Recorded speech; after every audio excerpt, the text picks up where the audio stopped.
बिस्मिल्लाहिर्रहमानिर्रहीम। स्टूडेंट्स, हमारा next topic है मेरीन इकोसिस्टम्स के हवाले से। मेरीन इकोसिस्टम्स बेसिकली जितने भी ओशंस हैं उनसे रेलेवेंट है। इसको हम मज़ीद कैटेगरीज़ में डिवाइड कर सकते हैं, बिल्कुल वैसे ही जैसे हमने फ्रेश वाटर इकोसिस्टम्स की डिवीज़न देखी थी, लेकिन इसमें जोन्स थोड़े डिफ़र करते हैं उसके मुकाबले में। इस मकसद के लिए यानी मेरीन इकोसिस्टम्स को कितने पोर्शंस में डिवाइड किया जा सकता है, यू कैन फॉलो फिगर 15.17। इसमें मुख्तलिफ जो ओशन के लेवल्स हैं वो हमें दिखाए गए हैं।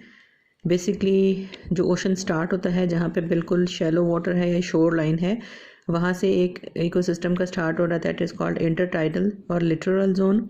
उसके बाद आता है नेक्स्ट एरिया जिसको हम नेरेटिक जोन कहते हैं। नेरेटिक जोन में भी शैलो वाटर्स हैं और इंटरटाइडल के थोड़ा सा गहरा है उसके मुकाबले में, लेकिन यहाँ पे भी पानी के अंदर मूवमेंट जो है वो लहरों की वजह से, टाइड्स की वजह से रहती है। उसके बाद जैसे ही कॉन्टिनेंटल शेल्फ जो है वो ख़त्म होता है और मज़ीद गहरी तरफ हम जाते हैं ओपन ओशंस के अंदर, उस एरिया को हम ओशैनिक जोन कहते हैं। ओशैनिक जोन को हम मज़ीद जो है वो दो कैटेगरीज़ में डिवाइड कर सकते हैं। एक वो एरिया जहाँ पे लाइट पेनिट्रेट करती है, जहाँ पे फोटोसिंथेसिस हो सकती है, that is called pelagic zone, या उसको हम फोटिक जोन भी कहते हैं। इस पे सरफेस ड्वेलिंग एनिमल्स या प्लांट्स जो है वो सर्वाइव करते हैं। और उसके बाद नीचे जो है गहरा पानी है जिसमें लाइट पेनिट्रेट नहीं करती है, जहाँ पे फोटोसिंथेसिस की अकरेंस नहीं होती है और बिल्कुल डार्क वाटर है, यानी अंधेरा है, कोई लाइट की पेनिट्रेशन नहीं है। इसको हम एफोटिक जोन कहते हैं, एबाइसल जोन भी कहते हैं, और इसको हम बेंथिक जोन भी कह सकते हैं, जो कि डार्केस्ट वाटर के अंदर या ऐसे ऑर्गेनिजम्स वहाँ पे रहते हैं जो अमूमन सबस्ट्रेटम के साथ अटैच्ड रहते हैं या इस तरह की फॉर्मेशन हमें नज़र आएंगी।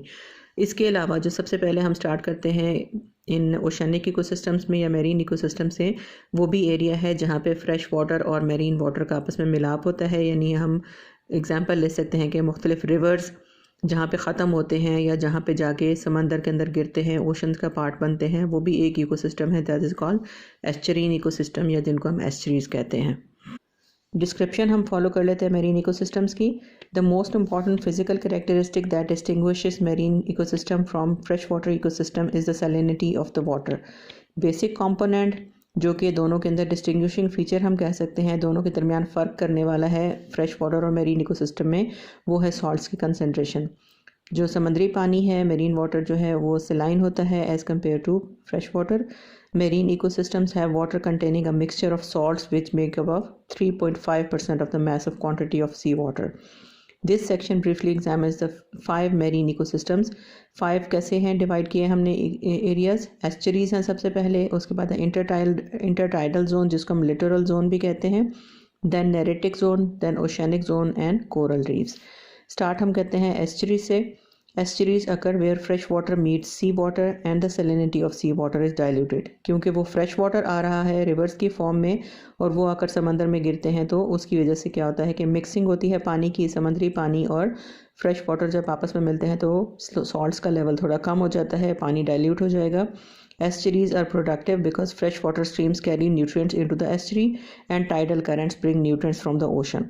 एस्चरीज जो हैं वो बहुत प्रोडक्टिव होती हैं क्योंकि दोनों तरफ से न्यूट्रिएंट्स आ रहे होते हैं। जो रनिंग वाटर आ रहा है स्ट्रीम्स की फॉर्म में या रिवर्स की फॉर्म में, वो अपने साथ न्यूट्रिएंट्स लेकर आ रहा है, और जो समंदर का शुरू का इलाका है या शोर लाइन है या टाइडल जोन है, वो अपनी लहरों के साथ वहाँ से ओशन की तरफ से भी न्यूट्रिएंट्स लेकर आ रहा है। The primary producers in estuaries include planktons, larger attached aquatic vegetation and emergent vegetation such as the cod grass. तो बहुत सारी इसमें प्लांट स्पीशीज़ भी एग्जिस्ट करती हैं जो कि प्रोड्यूसर्स का काम कर रही हैं। ना सिर्फ वो प्लैंकटॉन्स होते हैं, एल्जीज होते हैं, बल्कि उनके अंदर जो ग्रास के मुख्तलिफ लेवल्स हैं या वेजिटेशन है वो भी एग्जिस्ट करती हैं। Herbivores and decomposers feed on this production and find refuge in it. फिर ये इतने जो है वो हैवी वेजिटेशन होती है कि इसके अंदर मुख्तलिफ ऑर्गेनिजम्स या एनिमल्स जो है वो शेल्टर भी ले लेते हैं और वहाँ पर रिफ्यूज जो है वो, या आप कह सकते हैं कि वहाँ पर उनका ठिकाना होता है, हैबिटेट बना लेते हैं। Estuarine ecosystems are nursery grounds for many marine fishes. अब उसमें बहुत सारी फिशेस भी स्टे करती हैं इन्हीं एस्चरीज के अंदर, और बेसिकली वो नर्सरी साइट्स हैं उनकी, या उनके अंदर आप कह सकते हैं कि बहुत अच्छी ग्रोथ होती है, या वो प्रेफर करती हैं उन एरियाज़ के अंदर रहना जो कि एस्चरीन वाटर है। मोलस्का एंड क्रस्टेशियंस, तो मुख्तलिफ जो एनिमल की स्पीशीज़ हैं जिसमें फ़िश, मोलस्क और क्रस्टेशियंस आते हैं, ये बेसिकली आप कह सकते हैं कि न्यूमरस क्वान्टिटी के अंदर वहाँ मौजूद हैं। They are also important feeding grounds for wading and swimming birds. परिंदे भी जो बेसिकली सी वाटर के साथ साथ रहते हैं या एस्चुरीज़ के पास रहते हैं, उनमें वेडिंग बर्ड्स आ सकते हैं। स्विमिंग बर्ड्स की कैटेगरीज भी उनमें शामिल हैं। नेक्स्ट जब हम बर्ड्स को पढ़ेंगे तो उसमें हम ये एग्जांपल्स भी देख लेंगे। अब ह्यूमंस की क्या इंट्रूजन है, इसके हवाले से एस्चुरिन इकोसिस्टम्स को बेसिकली एक्सप्लॉइट किया गया है ह्यूमंस की एक्टिविटीज़ की वजह से। They have drained and filled estuaries to develop subdivisions and condominiums. They have extracted estuaries to harbour pleasure boats. यानी बेसिकली जो इंसानों की उसके अंदर दखल है एस्चुरिन इकोसिस्टम्स के अंदर, वो ये है कि एस्चुरीज़ को उन्होंने बेसिकली रिक्रिएशन साइट्स के तौर पर जो है वो उसको कन्वर्ट कर दिया है प्लायर बोट्स के लिए, या उन मुख्तलिफ जो है वो रिक्रिएशन के पर्पज़ के लिए पार्क्स बना दिए हैं, या वहाँ पर जो ऐसे रिक्रिएशन साइट्स बना दी हैं जिसकी वजह से वो डिस्टर्ब हो गया ecosystem. Estuaries also have been polluted by oil exploration and drilling. फिर अगर साथ साथ कोई ऑयल तलाश करने के लिए वहाँ पे खुदाइयाँ की जाएँ या फिर ड्रिलिंग की जाए तो उसकी वजह से भी वहाँ पे पोल्यूशन क्रिएट हुई है। Acid rains threaten their productivity. In recent years, these activities have been slowed but not stopped. तो इंसान के हवाले से बेसिकली एस्चुरिन का जो इकोसिस्टम है एस्चुरीज का, वो अच्छा खासा डिस्टर्ब हो चुका है। नेक्स्ट हमारे पास जो इकोसिस्टम आता है दैट इज़ इंटरटाइडल और लिटरल जोन। इंटरटाइडल या लिटरल जोन बिल्कुल शोर लाइन के साथ साथ स्टार्ट होता है ये एरिया, और कुछ आगे तक जो है वो शैलो वाटर्स तक ही ये परसिस्ट करता है। Intertidal zone extends from the splash zone of ocean waves to the low tide marks. यानी ये बिल्कुल स्प्लैश जोन, जैसे लहरें समंदर से बाहर आ जाती हैं शोर के ऊपर, वहाँ से ये साहिली इलाके से स्टार्ट होता है और थोड़े से ही गहरे पानी तक यानी लो टाइड मार्क्स तक ये आगे एक्सटेंड करता है। These regions are subject to the actions of both waves and tides. तो यहाँ पर बेसिकली पानी जो है वो मूविंग कंडीशन में ही रहता है वेव्स और टाइड्स के फॉर्म में। In the splash zone most water comes from splashing waves and snail like the periwinkles dominate. तो इसमें हम देख सकते हैं कि मुख्तलिफ जो ऑर्गेनिज्म जैसे सीपियाँ या स्नेल्स हैं वो इन्हीं स्प्लैशेस के साथ पानी से बाहर भी आ जाते हैं और वहाँ पे प्रीडोमिनेटिंग जो वो स्पीशीज़ एग्जिस्ट करती हैं जिसको हम लिटोरिनस स्पीशीज़ कहते हैं। Animals use a variety of strategies to survive during low tide. अब उसमें यह है कि टाइड्स जो हैं वो वेरिएबल हो सकती हैं, कुछ ऊंची लहरें भी होती हैं और कुछ नीची जिसको हम लो टाइड्स कह रहे हैं। तो उसमें एनिमल्स की स्ट्रैटेजीज जो हैं उस हवाले से, क्योंकि जब ऊंची लहरें हैं तब तो एनिमल सबमर्ज्ड रहेंगे, पानी के अंदर छुपे रहेंगे, लेकिन जब लो टाइडल पीरियड होगा तो उसमें एक्सपोज हो सकते हैं। More motile animals such as fish and some crabs move in and out of the intertidal zone with the tides. तो लहरों की जो हरकत है उसकी वजह से एनिमल्स की भी शिफ्टिंग होती रहती है। Other animals such as the amphipods, isopods, ghost crabs and numerous polychaetes burrow beneath the sand and mud of the intertidal areas. जो कुछ ऑर्गेनिजम्स हैं उनकी स्ट्रैटेजी क्या है कि वो इस चीज़ को अवॉइड करने के लिए कि वो टाइडल मूवमेंट के साथ साथ उनकी भी मूवमेंट हो, इस चीज़ से बचने के लिए वो अमूमन बरोज बना लेते हैं और सैंड के अंदर, मड के अंदर छुप जाते हैं इंटरटाइडल एरियाज़ के अंदर वो बिलें बनाकर। A shovel full of intertidal sand mud reveals thousands of hidden residents. यानी अगर आप एक शावल, एक बेलचा भरें अगर उसी मट्टी या उसी रेत का, तो उसके अंदर आपको बहुत सारे इस तरह के हज़ारों जो हैं वो एनिमल्स वहाँ पे मिलेंगे जिन्होंने इन ये टाइडल या वेव्स की जो मूवमेंट है उनसे बचने के लिए वहाँ पे बना ले रखी होगी। Yet other inhabitants of the intertidal zone are in tidal pools. उसके बाद आप ये भी देख सकते हैं कैटेगरी कि वहाँ पर जो समंदर का जो साहिल है वहाँ पर कुछ ऐसे इलाके भी होते हैं जिनमें आप कह सकते हैं गड्ढे से बन जाते हैं, या जहाँ पे आसपास जो है वो स्टोन्स और रॉक्स होती हैं, बीच में जो है वो एक अलग से पूल बन जाता है जिसको हम इंटरटाइडल जोन कह रहे हैं, तो वो टाइडल पूल कहलाएगा। Small basins in the rock may be completely submerged at high tide. जब ऊंची लहरें आएंगी तो ये वाले जो बेसिन्स हैं ये भर जाएंगे, जो दरमियान में एक अलहदा से पूल बन गया है, but exposed at the low tide. जबकि लो टाइड जब होगी, पानी का लेवल कम ऊंचा होगा, तो उस वक्त वो हमें नज़र आ रहा होगा, वो पूल अलहदा से नज़र आएगा।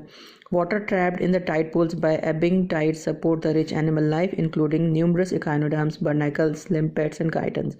तो उन बेसिन्स के अंदर या उन जो टाइडल पूल्स हैं उनके अंदर भी बहुत सारी एनिमल्स की कैटेगरीज स्टे कर रही हैं, जिसमें बताया गया इकाइनोडर्म्स, बर्नाकल्स, लिम्पर्ट्स और काइटन्स आते हैं।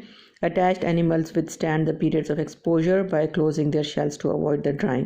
तो उसमें यह है कि वो एनिमल्स जो कि बेसिकली मूवमेंट के लिए इतने अच्छे नहीं है या मूवमेंट पसंद नहीं करते या अटैच रहते हैं सबस्ट्रेटम के साथ, क्योंकि लो टाइड्स के अंदर वो एक्सपोज हो जाएंगे और पानी उनको नहीं मिल रहा होगा, तो उस दौरान में अपने वो शेल्स को क्लोज़ कर लेते हैं ताकि पानी जो है वो उनको, क्योंकि अवेलेबल नहीं है, उनकी बॉडी ड्राई हो सकती है, उससे बचने के लिए वो अपने आप को अपने शेल्स में छुपा लेते हैं। नेक्स्ट जो जोन आता है that is called neritic ecosystem. Neritic ecosystem भी शैलो वाटर्स में ही आता है ये, लेकिन थोड़ा सा इंटरटाइडल जोन से आगे की तरफ जब हम मूव करेंगे कॉन्टिनेंटल शेल्फ से दूर जाते हुए या ओपन ओशंस की तरफ जाते हुए, नेरेटिक जोन जो है वो थोड़ा सा आप कह सकते हैं इंटरटाइडल जोन के मुकाबले में थोड़ा गहरा है या ओपन ओशन की साइड पे है। Neritic ecosystems consist of relatively shallow water that extends from the littoral zone to the edge of the continental shelf। यानी edge of the continental shelf का मतलब क्या है कि वहाँ पर अचानक ही वहाँ पे जो गहराई है उसके आगे स्टार्ट हो जाएगी। तो जहाँ पे अभी गहराई स्टार्ट नहीं हुई है समंदर की, उस एरिया तक का जो बेसिकली सारा इकोसिस्टम है that is called neritic zone और neritic ecosystem. Oceanic currents bring nutrient-rich bottom waters to the surface where they stimulate photosynthesis by planktonic algae। यानी यहाँ पे भी पानी की मूवमेंट्स तो बेसिकली होती रहती हैं। जो ओशन के करंट्स हैं, पानी का जो बहाव है, उसकी वजह से पानी के अंदर टर्बुलेंस होती रहती है और जो नीचे वाला पानी है वो अपने साथ एनर्जी रिच कंपोनेंट्स या कंपाउंड्स लेकर आता है ऊपर सतह के ऊपर, ताकि वहाँ पे फाइटोप्लैंक्टॉन्स के साथ मिलकर जो प्रोडक्टिविटी बढ़ाई जा सके। In some communities attached algae such as the vast kelp beds of the North Pacific are locally important in contributing to the primary production. अब ना सिर्फ वहाँ पे एल्गी मौजूद है बल्कि फाइटोप्लैंक्टॉन्स भी हैं, उसके साथ एक वसी जिस एरिया को हमने कैल्प का नाम दे दिया उसी एल्गी की कॉम्पोजिशन की वजह से वो बड़े बड़े एरियाज़ में पैसिफिक ओशन में एल्गी के कैल्प्स बन गए हैं फाइटोप्लैंक्टॉन्स के साथ मिलकर, जो कि प्राइमरी प्रोडक्शन को बहुत ज़्यादा बढ़ा देते हैं। Animals that live in on और on the substrate include crabs, sponges, echinoderms, corals and polychaetes. तो यहाँ पे भी इन्वर्टिब्रेट जो सारे के सारे एनिमल्स हैं उनकी हमें बहुतात मिलती है। These animals inhabit the benthic zone. Benthic का मतलब क्या है? बेसिकली ये अटैच्ड रहते हैं, डार्क एरियाज़ में रहते हैं या पानी की तह में रहते हैं और लाइट के एरियाज़ में या सरफेस पे नहीं आते। द पेलाजिक जोन जो उसके ऑपोजिट है, यानी जहाँ पे लाइट पेनिट्रेट कर रही है, the pelagic zone is water above the substrate. Swimming and planktonic animals inhabit this zone. यानी जो समंदर का जो ऐसा पोर्शन जहाँ पे मूविंग एनिमल्स स्टे करते हैं पेलाजिक जोन कहलाता है, और वहाँ पर सबस्ट्रेटम से थोड़ा सा ऊपर है, यानी वहाँ पे अटैच्ड ऑर्गेनिजम्स हमें नज़र नहीं आते बल्कि वो स्विमिंग को प्रेफर करते हैं। Animal members of the plankton or zooplankton include the numerous crustaceans and larval stages of barnacles, echinoderms and polychaetes। यहाँ पे अमूमन हमें जो स्विमर्स मिलेंगे या स्विमिंग के लिए अट्रैक्टिव जो एनिमल्स हैं वो हमें दिखाई देंगे। Neritic zone support some of the largest vertebrate predators and provide food for the human consumption. तो ये वो एरियाज़ हैं जो इसको हम बेसिकली नेरेटिक जोन कह रहे हैं। ये यहाँ पर बहुत सारी फ़िश की टाइप्स भी होंगी, बहुत सारे ऐसे इन्वर्टिब्रेट्स जिनको human as a food use करते हैं, तो वहाँ पे अच्छी खासी पॉपुलेशंस पाई जाती हैं। नेक्स्ट हमारे पास आता है ओशनिक इकोसिस्टम। तो ओशनिक इकोसिस्टम बेसिकली ये ओपन ओशन है जहाँ पे कॉन्टिनेंटल शेल्फ ख़त्म हो जाता है और पानी काफ़ी गहरा है, बहुत मीटर्स तक या किलोमीटर्स तक उसकी गहराई इवन एक्सटेंड कर सकती है। इसको ओशनिक जोन या ओशनिक इकोसिस्टम कहा गया है। Oceanic ecosystems extend from the continental shelves into the relatively unproductive open ocean. Virtually all the primary production in the open ocean occurs in the upper water, a region called the photic zone। यानी open ocean के अंदर सिर्फ वहाँ पे productivity है जहाँ पे surface है, जहाँ पे लाइट पेनिट्रेट कर सकती है और वहाँ पे फोटोसिंथेसिस का प्रोसेस हो सकता है। Phytoplanktons again form the base of the food web. यानी यहाँ पर मेजर जो प्रोडक्शन है वो फाइटोप्लैंक्टॉन्स के ज़रिए से होती है। द एफोटिक जोन और एबाइसल जोन जहाँ पे लाइट पेनिट्रेट नहीं करती, this is a zone below 200 meters, it is always dark. Life at these depths is dependent on the production from the surface water drifting to great depths. यानी इनमें जो life exist करती है उसका सारे का सारा इन्हिसार फाइटोप्लैंक्टॉन्स के ऊपर है जो सरफेस के ऊपर रह रहे हैं। यही अपनी प्रोडक्शन को नीचे भेजते हैं या गहराई में जब वो जाती है या मटेरियल जो है वो गहराई में जाता है तो उसकी वजह से नीचे वाले ऑर्गेनिजम्स को एनर्जी उनकी रिक्वायरमेंट पूरी होती है। The vent communities of the ocean floor are an exception that was described earlier। इसमें वेंट कम्युनिटीज़ हम पहले पढ़ चुके हैं उनके बारे में। Animals found at these greater depth may have luminescent organs that serve as searchlights, lures for prey and sexual attractants।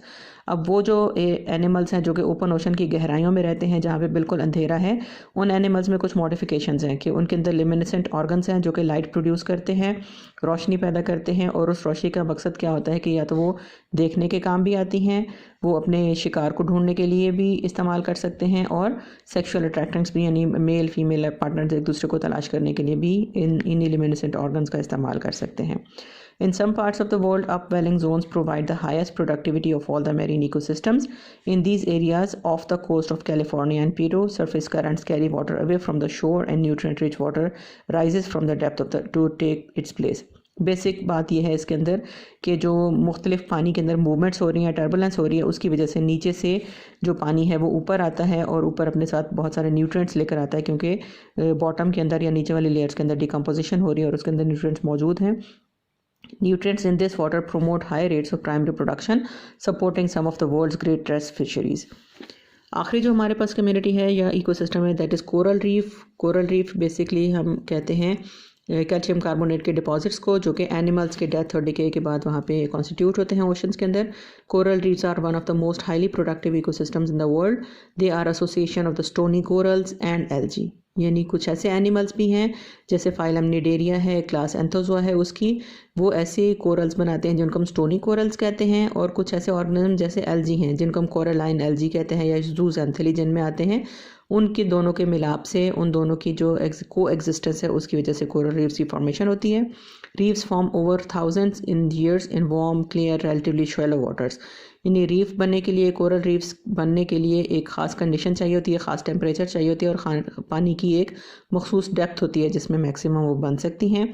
The greatest depth at which they can grow is between 50 to 60 metres. यानी इससे ज़्यादा गहराई में वो नहीं बन सकती coral reefs. Below this depth light is insufficient to support the growth of zooxanthellae necessary for reef formation. क्योंकि एल्जी जो हैं वो फोटोसिंथेटिक होते हैं और एल्जी 50 से 60 मीटर की जो डेप्थ है वाटर की उसको तो सर्वाइव कर सकती हैं, लेकिन उससे ज़्यादा गहराई में जाएँ तो लाइट नहीं होगी, वो सर्वाइव नहीं कर पाएंगे या फोटोसिंथेटिक एक्टिविटी स्टॉप हो जाएंगी. तो बेसिकली कोरल रीफ जो है वो दो चीज़ों के मिलने से, ये दो ऑर्गेनिजम्स के आपस में कोऑर्डिनेशन से बनती हैं. स्टोनी कोरल्स हैं जो कि फाइलम सिलेंट्रेटा निडेरिया के जो एनिमल्स हैं उनके अंदर से कैल्शियम कार्बोनेट रिलीज़ होता है, वो बनता है स्टोनी कोरल्स की फॉर्म में. और कोरलाइन एल्जी है, जूज़ैंथेली जो है वो अपनी तरफ से कंट्रीब्यूशन देते हैं. तो ये एक बहुत बड़ी चट्टान की सूरत में या कोरल रीफ्स की फॉर्म में आ जाती है ये वाली इकोसिस्टम्स.